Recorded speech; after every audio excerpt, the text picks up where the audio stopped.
साथियों, आज ये आईटी टूल्स की क्लास नंबर 10th है, जिसमें हम वर्ड प्रोसेसिंग जो कि चैप्टर नंबर 3 है इसको शुरू करने वाले हैं, जिसमें आप इन टॉपिक्स को सीखने वाले हो। तो सबसे पहले हम लोग इसमें माइक्रोसॉफ्ट वर्ड को कवर करेंगे, देन इसके बाद लिब्रे ऑफिस राइटर को कवर करेंगे, क्योंकि आपके एग्ज़ाम में इन दोनों से ही क्वेश्चंस आते हैं। तो आइए देखते हैं कि वर्ड प्रोसेसिंग का जो सॉफ्टवेयर है दैट इज़ MS वर्ड, इसे कैसे ओपन करना है। तो ओपन करने के लिए आप Windows+R इस बटन को दबाइए। Windows+R की जैसे ही आप प्रेस करेंगे, आपके सामने रन कमांड का एक डायलॉग बॉक्स दिखाई देगा। तो आपको इसमें टाइप करना है WinWord। क्या टाइप करना है? WinWord, एंड इसके बाद ओके पर क्लिक कर देना है। आपके एग्ज़ाम में क्वेश्चन आता है कि जब MS वर्ड सॉफ्टवेयर रन होता है तो कौन सी एग्जीक्यूटेबल फाइल एग्जीक्यूट होती है? तो आंसर आएगा WinWord, ये फाइल एग्जीक्यूट होती है। तो हमने ओके पर क्लिक कर दिया और जो माइक्रोसॉफ्ट वर्ड है ये ओपन हो चुका है। या फिर आप डायरेक्टली सर्च बार में सर्च कर सकते हो MS वर्ड, तो भी आपके सामने माइक्रोसॉफ्ट वर्ड ओपन हो जाएगा। तो जब आप माइक्रोसॉफ्ट वर्ड इस सॉफ्टवेयर को ओपन करते हो तो आपके सामने इस टाइप से इंटरफेस दिखाई देता है। तो सबसे पहले जो ये आपको सेक्शन दिखाई दे रहा है इसको बोलते हैं क्विक एक्सेस टूल बार, और बाय डिफ़ॉल्ट यहाँ पर 3 टूल अवेलेबल होते हैं। पहला है सेव, अंडू और रीडो का। अपने रिक्वायरमेंट के अनुसार आप यहाँ पर जो ऑप्शंस हैं उनको ऐड कर सकते हो। इसी के बगल में आपको पट्टी दिखाई दे रही है, तो जो ये पट्टी है इसको हम बोलते हैं टाइटल बार।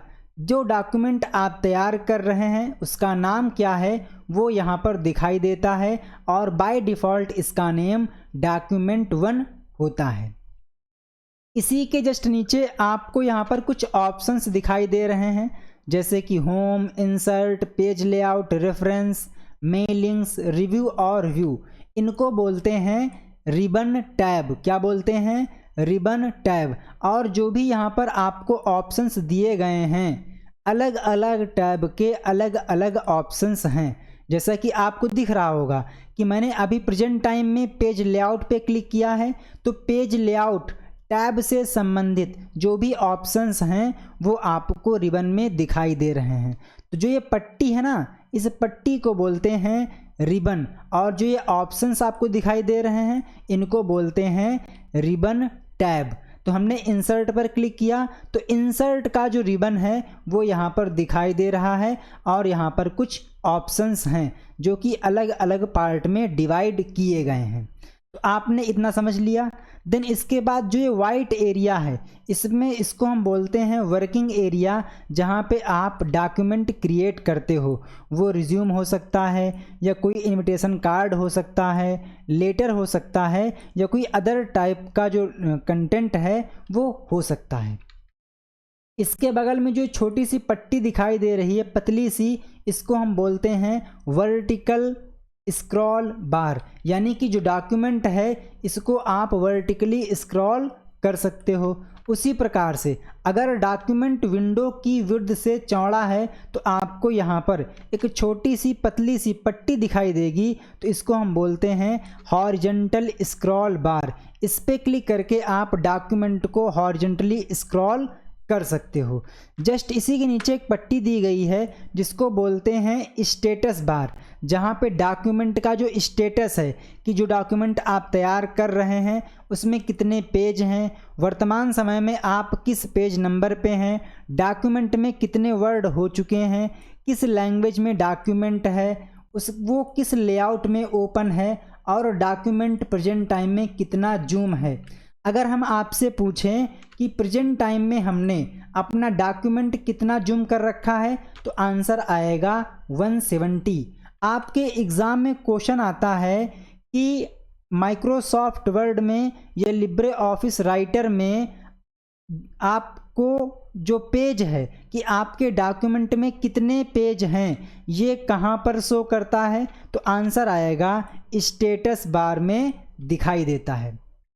और आपसे पूछता है कि जो डॉक्यूमेंट होता है उसको अधिकतम कितना जूम किया जा सकता है, तो आपका आंसर आएगा कि उसको अधिकतम 500% जूम किया जा सकता है। आपको दिख रहा होगा यहाँ पर शो कर रहा है 500%, और जो पॉइंटर है वो प्रेजेंट टाइम में सबसे मैक्सिमम पे है। अगर मैं इस पॉइंटर को सबसे कम लेकर जाऊं तो आप देखेंगे कि मिनिमम जूम कितना होता है, तो आंसर आएगा 10% मिनिमम जूम होता है। ये तो थी बेसिक जानकारी जो मैंने आपके साथ में शेयर की है। हो सकता है कि आपको इसमें कुछ नई जानकारी सीखने को मिली हो। तो अगर आपने वीडियो को लाइक नहीं किया है तो वीडियो को लाइक कर दीजिए और चैनल को सब्सक्राइब कर लीजिए। साथ ही आप free of cost online test primegyan.com और examzilla.com यहाँ पर जाकर दे सकते हो। ठीक है, चलिए तो अगला टॉपिक आता है कि हम लोग यहाँ पर जो ऑप्शंस दिए गए हैं इनको कैसे एक्सप्लोर करें। तो जो ये आपको ऑप्शन दिखाई दे रहे हैं ये कैरेक्टर और पैराग्राफ से संबंधित हैं। तो हमें क्या चाहिए होगा, यहाँ पर कुछ टेक्स्ट चाहिए होगा जिस पे हम इन ऑप्शंस को अप्लाई करेंगे। तो जब भी आप माइक्रोसॉफ्ट वर्ड पे काम कर रहे हैं और आपको डमी टेक्स्ट की रिक्वायरमेंट है तो आप लिखेंगे इक्वल रेंट ब्रैकेट ओपन और क्लोज। ये कमांड लिखते ही क्या होगा, आपके सामने एक पैराग्राफ आ जाएगा। तो हमने यहाँ पर क्लिक किया तो आप देखिए बाय डिफ़ॉल्ट यहाँ पर 3 पैराग्राफ आ चुके हैं जिस पर हम अपने जो टास्क हैं वो अप्लाई कर सकते हैं। तो सबसे पहला सेक्शन आता है क्लिपबोर्ड सेक्शन, जहाँ पे कट, कॉपी, पेस्ट और फॉर्मेट पेंटर के ऑप्शंस दिए गए हैं। बारी बारी से हम लोग इन ऑप्शंस को समझने का प्रयास करेंगे। अगर हम आपसे कहें कि जो ये कंटेंट है यही कंटेंट मुझे दोबारा चाहिए तो आप क्या करेंगे, पहली चॉइस आपके पास ये है कि आप इस कंटेंट को दोबारा से टाइप करेंगे, या फिर आप क्या कर सकते हो, कॉपी कमांड का यूज़ ले सकते हो। तो हमने उस कंटेंट को सेलेक्ट कर लिया है जिसकी मुझे कॉपी चाहिए। देन इसके बाद कॉपी ऑप्शन पे क्लिक करना है जिसकी शॉर्टकट की Ctrl+C होती है। हमने यहाँ पे क्लिक किया तो जो कंटेंट है वो कॉपी हो चुका है। आपके एग्ज़ाम में क्वेश्चन आता है कि कॉपी किए गए कंटेंट कहाँ पर स्टोर किए जाते हैं, तो आपका आंसर आएगा क्लिपबोर्ड में स्टोर किए जाते हैं। मैं आपको दिखाता हूँ।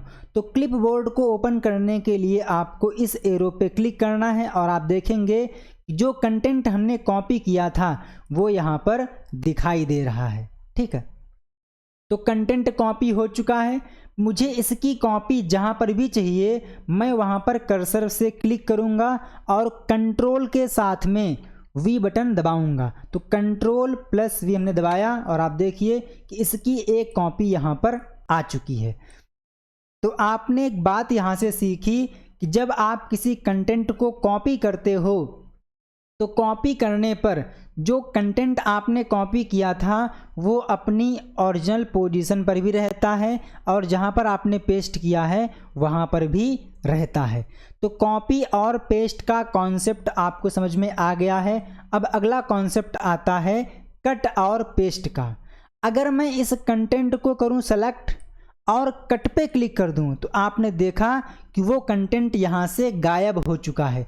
तो कट का मतलब होता है कि जब आपको किसी कंटेंट को जो लोकेशन है उसको चेंज करना है, उस कंटेंट को मूव करना है, तो आप कट और पेस्ट इन कमांड का यूज़ करते हो। तो हमने कट कर दिया था तो वो कंटेंट यहाँ से रिमूव हो चुका है। देन मुझे उसे जहाँ पर मूव करना है मैं वहाँ पर जाकर उसको Ctrl+V यानी कि पेस्ट कर दूंगा। तो हमने Ctrl+V किया और आप देखिए वो वहाँ से हट गया है और यहाँ पर आ चुका है।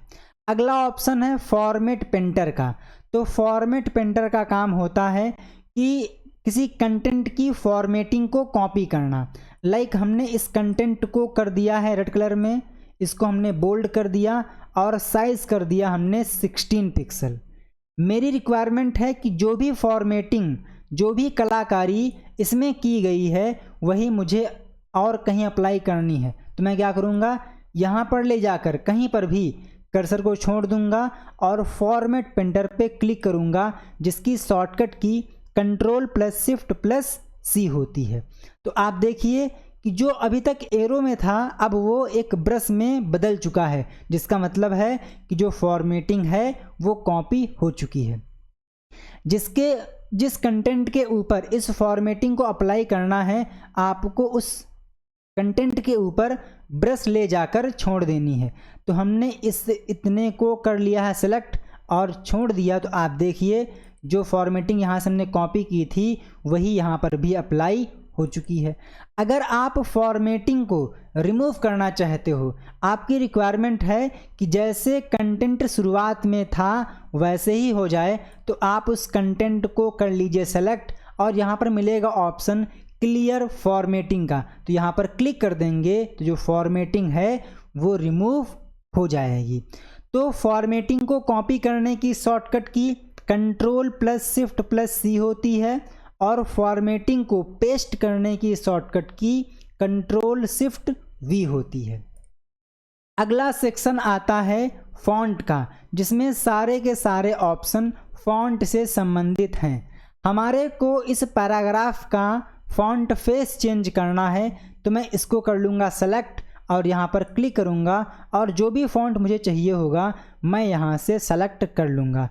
तो मैंने ले लिया है फॉर एग्ज़ाम्पल ब्रिटानिक बोल्ड। तो आप देखिए जो इसका फेस है वो चेंज हो चुका है। इसका साइज कम ज़्यादा करना है तो उसको आप कर लीजिए सेलेक्ट और इस एरो पे क्लिक करिए और यहाँ से अपनी रिक्वायरमेंट के अनुसार जो फॉन्ट है उसको चेंज कर सकते हो। तो मैंने कर लिया है 8। तो आप देखिए इसका फॉन्ट साइज़ 8 हो चुका है। आपके एग्ज़ाम में क्वेश्चन आता है कि माइक्रोसॉफ्ट वर्ड में न्यूनतम और अधिकतम फॉन्ट साइज़ क्या हो सकता है। तो आपको दिख रहा होगा कि मिनिमम हो सकता है 8, कितना 8, और मैक्सिमम हो सकता है 72। वहीं अगर आप फॉन्ट के साइज को इंक्रीज़ और डिक्रीज़ करना चाहते हो तो आप ये काम यहाँ पर भी क्लिक करके कर सकते हो। जो बड़ा वाला ए है इसका मतलब है कि आप फॉन्ट के साइज को इंक्रीज़ करना चाहते हो, वहीं जो छोटा वाला ए है इसका मतलब ये है कि फॉन्ट के साइज को छोटा करना है। इसको मैंने कर लिया है सेलेक्ट। यहाँ पे हमने क्लिक किया तो जो साइज है वो छोटा होता जाएगा, यहाँ पे क्लिक करूँगा तो साइज बड़ा होता जाएगा। वहीं अगर आप किसी पैराग्राफ, किसी टेक्स्ट का जो केस है उसे चेंज करना चाहते हो तो उसको कर लीजिए सेलेक्ट। सेलेक्ट करने के बाद यहाँ पे क्लिक कीजिए और यहाँ से जो केस है वो चेंज कर सकते हो। तो हमने क्लिक कर दिया है अपर केस में तो सारे कैरेक्टर अपर केस में हो चुके हैं। अगर मुझे और कोई केस करना है तो मैं यहाँ पे क्लिक करके सेलेक्ट कर लूँगा। अगला आता है क्लियर फॉर्मेटिंग, जो कि मैंने आपको बता दिया है। इसके बाद है कंटेंट को बोल्ड करने के लिए आप बोल्ड कमांड का यूज़ करते हो। तो हमने कंटेंट को सेलेक्ट कर लिया है और बोल्ड पे क्लिक किया तो आप देखिए जो कंटेंट था वो मोटे अक्षरों में यानी कि बोल्ड हो चुका है। अगर मुझे इसे बोल्ड नहीं करना है तो इस पर क्लिक करूँगा तो जो बोल्ड का फीचर था वो रिमूव हो जाएगा। मुझे इटैलिक करना है तो मैं आई पर क्लिक करूँगा, जिसकी शॉर्टकट की Ctrl+I होती है। नहीं करना है तो दोबारा से क्लिक कर दूँगा तो ये कमांड डिसेबल हो जाएगी। अंडरलाइन करना है तो यहाँ पर क्लिक कर दीजिए तो बाय डिफ़ॉल्ट ये ब्लैक कलर की लाइन अंडरलाइन ड्रॉ हो जाएगी और आपसे पूछता है कि अंडरलाइन कहाँ पे शो होती है, तो कंटेंट के बॉटम में। वहीं अगर आप चाहें तो जो अंडरलाइन है उसकी भी स्टाइल यहाँ से चेंज कर सकते हो। मैंने ले लिया है डुअल लाइन, तो आप यहाँ देखिए डुअल अंडरलाइन आ चुकी है। अंडरलाइन का कलर चेंज करना है तो यहाँ पर क्लिक करिए और अपने रिक्वायरमेंट के अनुसार आप यहाँ से कलर ले सकते हो, जैसा कि मैंने यहाँ पर ले लिया है। अगला आता है स्ट्राइक थ्रू। अगर कंटेंट को, टेक्स्ट को स्ट्राइक थ्रू करना है तो उसको कर लीजिए सेलेक्ट और इस पर क्लिक कर देंगे तो वो स्ट्राइक थ्रू हो जाएगा। वहीं अगर आपको कोई इक्वेशन लिखनी है लाइक H2O, तो आपको पता है कि जो H2O होता है वो हम ऐसे लिखते हैं, H ऐसे फिर 2 नीचे और यहाँ पर ये। तो आप देख पा रहे होंगे जो ये 2 है ये बेस लाइन से नीचे है, तो इसके लिए आप यूज़ करते हो सब स्क्रिप्ट का, जिसकी शॉर्टकट की आप लोगों को यहाँ पर दी गई है कंट्रोल प्लस इक्वल। मैंने यहाँ पर लिखा H2O और मुझे 2 को बेस लाइन से नीचे भेजना है, तो मैं इसको सेलेक्ट करने के बाद कंट्रोल के साथ में इक्वल की प्रेस करूँगा तो आप देखिए ये बेस लाइन से नीचे जा चुका है। ठीक है, आपको यहाँ पर दिखाई दे रहा होगा। अगर मैं चाहूँ तो मैं इसको यहाँ से शॉर्टकट की ना करके मैं यहाँ पर क्लिक कर दूँगा तो भी इसमें अप्लाई हो जाएगा। अगर हम आपसे कहें कि आपको लिखना है a+b का होल स्क्वायर, तो a+b का होल स्क्वायर कुछ इस टाइप से लिखा जाता है, a+b का होल स्क्वायर। तो इसमें क्या होता है, जो कंटेंट होता है, 1 मिनट, जो कंटेंट होता है वो बेस लाइन से ऊपर होता है। तो इसके लिए हम क्या करेंगे, सुपर स्क्रिप्ट का यूज़ करेंगे। तो हमने यहाँ पर लिखा ब्रैकेट के अंदर a+b का होल स्क्वायर, स्क्वायर को हमें बेस लाइन से ऊपर भेजना है, तो इस बार हम लोग सुपर स्क्रिप्ट का यूज़ करेंगे, जिसकी शॉर्टकट की control plus shift plus equal होती है, या आप बोल सकते हो control plus shift plus plus. हमने यहाँ पे क्लिक किया तो ये बेस लाइन से ऊपर चला गया है, तो इसको बोलते हैं सुपर स्क्रिप्ट, इसको बोलते हैं सब स्क्रिप्ट। इसके बाद आप लोगों को यहाँ पर मिल जाता है ऑप्शन, जहाँ से आप जो फॉन्ट की स्टाइल है उसको चेंज कर सकते हो। लाइक इस पे हमने यहाँ से जो फॉर्मेटिंग है वो ले ली है कुछ इस टाइप से, जिसको आप वर्ड आर्ट भी बोल सकते हो। अगला आता है हाइलाइटर। किसी कंटेंट को हाईलाइट करने के लिए आप इस फीचर का यूज़ करते हो।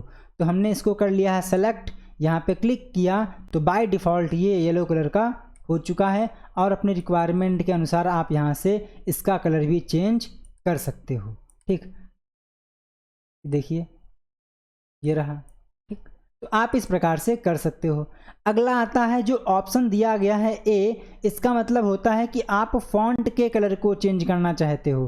तो फॉर एग्जांपल हमें इसका कंटेंट, इसका कलर चेंज करना है, तो मैं यहाँ पर क्लिक करूँगा और जो भी कलर मुझे चाहिए होगा मैं उस पर क्लिक कर दूँगा। तो हमने इस पर क्लिक कर दिया है, तो जो कंटेंट का कलर है वो ये हो चुका है। कभी कभी क्या होगा कि जो कलर आपको चाहिए होगा वो आपको यहाँ नहीं दिखाई देगा, तो आपको सिंपली यहाँ पर मोर कलर्स पे क्लिक करना होगा और अपने रिक्वायरमेंट के अनुसार आप यहाँ से कलर सेलेक्ट कर सकते हो। ठीक है, तो ये मैंने आपको क्लियर कर दिया है। अगला आता है जो कि आपको दिए गए हैं बुलेट्स और नंबर्ड, यानी कि आपके पास कुछ आइटम्स हैं जिन्हें आप एक लिस्ट की फॉर्म में, लिस्ट के आइटम के रूप में शो करना चाहते हैं, तो आप इसका यूज़ कर सकते हो। भैया जी, अगर आप लोगों ने वीडियो को लाइक नहीं किया है तो वीडियो को लाइक कर दीजिए। मुझे आशा है कि आपको पसंद आ रहा होगा। मैंने बिल्कुल बेसिक लेवल से समझाने का प्रयास किया है। हमारे पास कुछ आइटम हैं, लाइक इसका मैं पहले चेंज करता हूँ स्टाइल, क्योंकि इतनी गंदी स्टाइल आ रही है कि क्या ही कहें। ठीक, मैंने यहाँ पर ले लिया है M1, साइज करता हूँ थोड़ा बड़ा। मैंने यहाँ पर ले लिया है M1, M2, M3 और M4। मुझे इस पर करना है बुलेट्स अप्लाई, तो इसको मैं कर लूँगा सेलेक्ट और यहाँ पर क्लिक करूँगा और जो भी बुलेट मुझे चाहिए होगी मैं यहाँ से क्लिक करके सेलेक्ट कर लूँगा। तो हमने ले लिया है ये वाला, तो आप देखिए वो बुलेट यहाँ पर अप्लाई हो चुकी है। मुझे चाहिए 1 2 3, तो मैं यहाँ पर इस बार यहाँ पर क्लिक करूँगा और यहाँ पर क्लिक करने के बाद अपनी रिक्वायरमेंट के अनुसार आप यहाँ से नंबरिंग कर सकते हो। तो हमने यहाँ ले लिया है 1 2 3। अगर आपके पास नेस्टिंग लिस्ट है तो आप यहाँ पर ले सकते हो, यानी कि मल्टी लेवल लिस्ट। ठीक है, अगला आता है कि आप इन ऑप्शन की हेल्प से जो पैराग्राफ का इंडेंट है उसे इंक्रीज या फिर डिक्रीज कर सकते हो। तो हमने इस पैराग्राफ को कर लिया है सेलेक्ट, देन यहाँ पर क्लिक करूँगा तो जो पैराग्राफ का इंडेंट है वो इंक्रीज होगा, अगर यहाँ पर क्लिक करूँगा तो डिक्रीज होगा। आपको दिख रहा होगा कि जो इंडेंट है, जो स्पेस है वो बढ़ता जा रहा है। तो यहाँ से डिक्रीज होगा और यहाँ से इंक्रीज होगा और यहाँ से डिक्रीज होगा। तो यहाँ से डिक्रीज़ हो रहा है और यहाँ से इंडेंट इंक्रीज़ हो रहा है। ठीक है, अगला आता है कि अगर आपके पास कोई कंटेंट है जिसे आपको सॉर्ट करना है तो आप इस फीचर का यूज़ करोगे।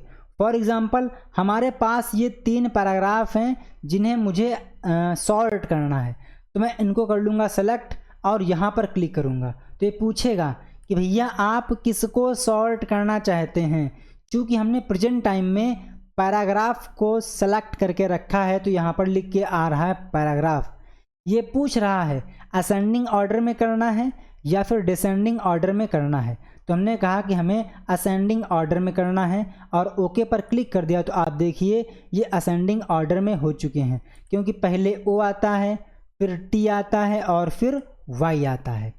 इसी के बाद अगला आता है कि आप यहाँ से जो भी बोल सकते हो पैराग्राफ के मार्क्स हैं, जो फॉर्मेटिंग के सिंबल्स हैं, उसको शो और हाइड कर सकते हो। मैं आपको करके दिखाता हूँ।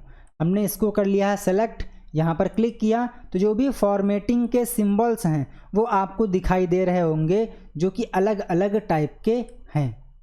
अब ठीक है, अगला आता है जो कि आपके एग्ज़ाम से शॉर्टकट कीज़ पूछी जाती हैं कि अगर किसी कंटेंट का अलाइनमेंट लेफ़्ट करना है तो उसकी शॉर्टकट की क्या होती है, तो आंसर आएगा Ctrl+L।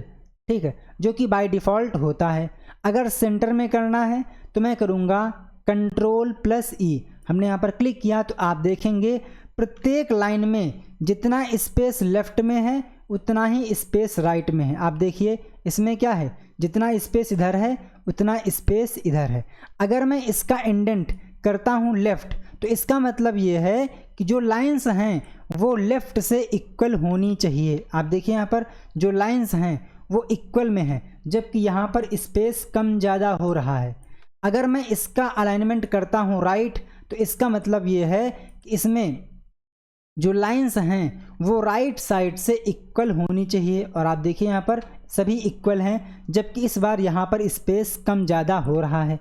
मेरी रिक्वायरमेंट है कि इनमें लेफ़्ट और राइट दोनों से लाइन बराबर होनी चाहिए, तो मैं क्या करूँगा इस बार Ctrl+J, जिसको बोलते हैं जस्टिफाई, इसका यूज़ करूँगा। तो हमने यहाँ पर क्लिक किया तो आप देखेंगे कि यहाँ पर लेफ़्ट और राइट दोनों से लाइन इक्वली हो चुकी हैं।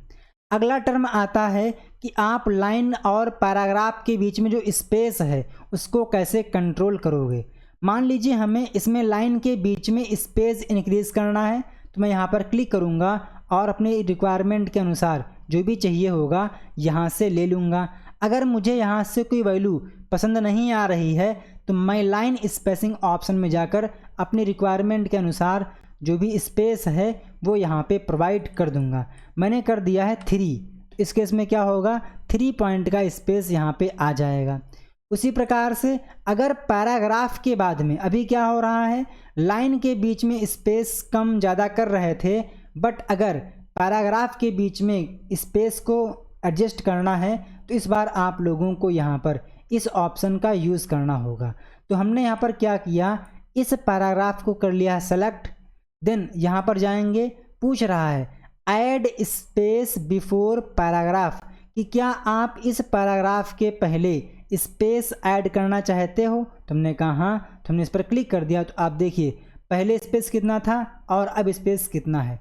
अगर मैं चाहता हूं कि इस पैराग्राफ के बाद में जो स्पेस है वो हट जाए तो मैं यहाँ पर क्लिक करने के बाद रिमूव स्पेस आफ्टर पैराग्राफ कर दूंगा, तो आप देखिए जो स्पेस है वो यहाँ से हट गया है। अगर मैं यहाँ पर क्लिक करूँगा तो पैराग्राफ के पहले जो स्पेस था वो यहाँ से हट जाएगा।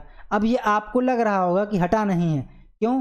क्योंकि जो ये स्पेस है ये इस पैराग्राफ पे अप्लाई किया गया है। जब मैं यहाँ से हटाऊँगा तो ये हट जाएगा, आपको दिख रहा होगा। तो आप इस प्रकार से पैराग्राफ के पहले और पैराग्राफ के बाद में जो स्पेस है उसको मैनेज कर सकते हो। अगला आता है कि जो थीम का कलर है, फॉर एग्ज़ाम्पल हमने इतना कंटेंट कर लिया है सेलेक्ट, अगर मैं यहाँ पर क्लिक करता हूँ तो इस केस में क्या हो रहा है, जो इसका बैकग्राउंड कलर है वो फिल हो रहा है, जबकि ये क्या था, ये था हाइलाइटर। मान लीजिए हम कोई रिज्यूम क्रिएट कर रहे हैं, उसमें हमने लिखा कि भैया हमारा जो क्वालिफ़िकेशन है वो ये उसका सेक्शन है, तो हमने इसको कर लिया सेलेक्ट, सेलेक्ट करने के बाद हमने यहाँ पर ले लिया है ये वाला ऑप्शन। तो आप देखिए यहाँ पर बाकायदा यहाँ पर पूरा का पूरा जो विड्थ है वो कवर हो चुका है। अगर मुझे इस पर लगाना है बॉर्डर तो मैं यहाँ पर जाऊँगा और अपनी रिक्वायरमेंट के अनुसार यहाँ से बॉर्डर को सेलेक्ट कर लूँगा। तो हमने यहाँ पर क्लिक कर दिया तो आप देखिए यहाँ पर बॉर्डर अप्लाई हो चुका है। मुझे सिर्फ और सिर्फ बॉटम में बॉर्डर चाहिए तो मैं यहाँ से क्लिक करके इसको हटा दूँगा और जिसमें बॉर्डर में बॉटम है उस पर क्लिक कर दूँगा। तो ये रहा पहला बॉटम बॉर्डर। तो इसका मतलब ये है कि इसमें सिर्फ इस बार बॉटम में बॉर्डर आएगा। तो अपनी रिक्वायरमेंट के अनुसार आप यहाँ से जो बॉर्डर है उसको सेलेक्ट कर सकते हो। अगला आता है स्टाइल। तो आप यहाँ से जो कंटेंट है उसकी स्टाइल को मैनेज कर सकते हो। मान लीजिए हमने कहा कि मैं यहाँ पर क्या करता हूँ, एक लेता हूँ पैराग्राफ इक्वल रेंट, ठीक। तो मेरी रिक्वायरमेंट है कि मुझे इस पर स्टाइल करनी है। तो अभी क्या है, अभी तो ये नॉर्मल में है। मैंने क्लिक किया नो स्पेस, तो यहाँ से जो स्पेस है वो हट गया है। फिर ये हेडिंग 1, हेडिंग 2, टाइटल, सब टाइटल, एम्फेसिस और एम्फेसिस। तो जो भी आपको स्टाइल चाहिए आप यहाँ से ले सकते हो और साथ ही स्टाइल को आप यहाँ से चेंज भी कर सकते हो अपनी रिक्वायरमेंट के अनुसार। अगला सेक्शन आता है एडिटिंग का, जहाँ से आप डॉक्यूमेंट में कुछ फाइंड कर सकते हो, कुछ रिप्लेस कर सकते हो और सेलेक्ट कर सकते हो। मान लीजिए हमें पूरे के पूरे कंटेंट को इस डॉक्यूमेंट में जितना भी कंटेंट है उसे सेलेक्ट करना है। तो मैं करूँगा Ctrl+A। तो हमने Ctrl+A किया तो जो कंटेंट है वो सेलेक्ट हो चुका है। मान लीजिए हमें सिर्फ और सिर्फ यहाँ से लेकर यहाँ तक की कंटेंट को करना है सेलेक्ट। तो मैं क्या करूँगा, यहाँ पे कर्सर रखूँगा और माउस की जो लेफ़्ट बटन होती है उसको दबाकर जितना भी कंटेंट मुझे चाहिए उतना मैं खिसकाऊँगा, उतना सेलेक्ट कर लूँगा। तो इस प्रकार से भी आप सेलेक्ट कर सकते हो या फिर शिफ्ट के साथ में जो एरो की होती हैं उसकी हेल्प से आप सेलेक्ट कर सकते हो। तो आपको शिफ्ट की दबाकर रखनी है और जिस भी डायरेक्शन में कंटेंट को सेलेक्ट करना है आप उस पर क्लिक करते रहिएगा। अगला आता है फाइंड। मुझे इस डॉक्यूमेंट में कुछ फाइंड करना है। मुझे चाहिए कि इस डॉक्यूमेंट में दीज कहाँ पर लिखा है। तो मैंने किया Ctrl+F। तो यहाँ पर जो फाइंड का डायलॉग बॉक्स है वो दिखाई दे रहा है। तो मैंने यहाँ पर लिखा फाइंड में दीज। तो जहाँ पर दीज होगा वो हाईलाइट हो जाएगा। आपको दिख रहा होगा कि जहाँ जहाँ पर दीज है वो एरिया हाईलाइट हो चुका है। मैंने कहा कि मुझे चाहिए जहाँ पर लिखा हुआ है द। आप देखिए जहाँ जहाँ पर दा है वो एरिया हाईलाइट हो चुका है। तो ये था फाइंड करने का कि अगर आपको कुछ फाइंड करना है तो आप यहाँ से फाइंड कर सकते हो। अगला आता है रिप्लेस। तो हमने रिप्लेस पर क्लिक किया और रिप्लेस में ही आप फाइंड, रिप्लेस और गो टू इन तीनों ऑप्शंस का फ़ायदा ले सकते हो। यानी कि आप यहाँ से भी फाइंड कर सकते हो जिसकी शॉर्टकट की Ctrl+H होती है। अगला आता है रिप्लेस। मान लीजिए हमने कहा कि इस डॉक्यूमेंट में जहाँ पर दैट लिखा हुआ है वहाँ पर हो जाए द। तो कैसे होगा, तो हमने यहाँ पर लिखा दैट जिसको मुझे फाइंड करना है, THAT दैट कर दिया हमने। इस दैट की जगह पर क्या लिखना है वो हम लोग यहाँ पर लिखेंगे। तो हमने कर दिया है द। तो जहाँ जहाँ पर दैट होगा वहाँ वहाँ पर द हो जाएगा। हमने रिप्लेस ऑल पे क्लिक किया तो आप देखिए बोल रहा है कि इस डॉक्यूमेंट में 7 जगह था और क्या आप 7 जगह करना चाहते हैं, यानी कि हमने 7 जगह पर दैट को दा से रिप्लेस कर दिया है। तो हमने ओके पर क्लिक किया और आप देखिए जहाँ जहाँ दैट था वहाँ वहाँ पर दा हो चुका है। अगला ऑप्शन है गो टू। तो गो टू की हेल्प से आप इस डॉक्यूमेंट में कहाँ पर जाना चाहते हो वो आप दिखा सकते हो। मान लीजिए हमने कहा कि मुझे जाना है पेज नंबर 1 पे। तो मैं यहाँ पर लिखूँगा पेज नंबर 1 और गो टू पे क्लिक कर दूँगा। तो जो पेज नंबर 1 है वहाँ पर कर्सर आ जाएगा। तो ये मैंने आप लोगों को होम सेक्शन के जो भी ऑप्शंस थे आपके लिए वो मैंने शेयर कर दिए हैं। मुझे आशा है कि आप लोगों को ये सेशन पसंद आया होगा। वीडियो को लाइक कर दीजिए और चैनल को सब्सक्राइब कर लीजिए। साथ ही फ्री टेस्ट के लिए आप examzilla.com और primegyan.com यहाँ पर जाकर देख सकते हो। सो गाइस, जय हिंद।